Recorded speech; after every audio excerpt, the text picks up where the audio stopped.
अस्सलामुअलैकुम। हाजिर हूँ एक बहुत ही खूबसूरत और सच्चे वाक़ये के साथ। कहानी का उन्वान है सच्चाई का इनाम। हज़रत उमर रज़ियल्लाहु अन्हु और चरवाहे की ईमानदारी।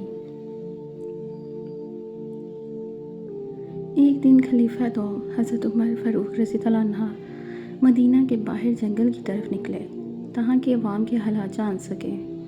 सफ़र के दौरान आप रज़ियल्लाहु अन्हु की नज़र एक चरवाहे पर पड़ी जो बकरियां चरा रहा था। हज़रत उमर रज़ियल्लाहु अन्हु ने इस चरवाहे का इम्तहान लेने का इरादा किया।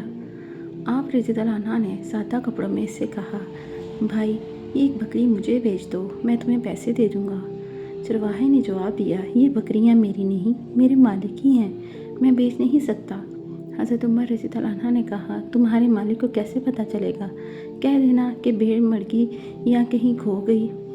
चरवाहा रोने लगा और कहा, मेरे मालिक को ना भी पता चले मगर अल्लाह तो देख रहा है, मैं अपने रब को धोखा नहीं दे सकता। ये सुनकर हज़रत उमर रज़ियल्लाहु अन्हु की आंखों में आंसू आ गए।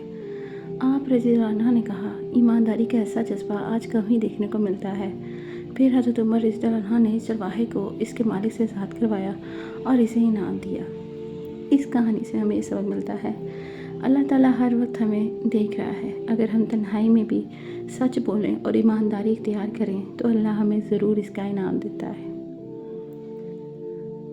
ज़िंदगी में ऐसे बहुत से मकामात आते हैं जहाँ पे हमने सच बोलना होता है, लेकिन हम वक्त की नज़ाकत को समझते हुए खामोश हो जाते हैं, या किसी के ख़िलाफ़ या किसी के बरक्स या किसी के लिए गवाही देनी होती है, तब भी हम खामोश हो जाते हैं कि हम बच जाएं, चलो कुछ नहीं होता, कोई बात नहीं, हम ना भी यहाँ पे सच बताएंगे।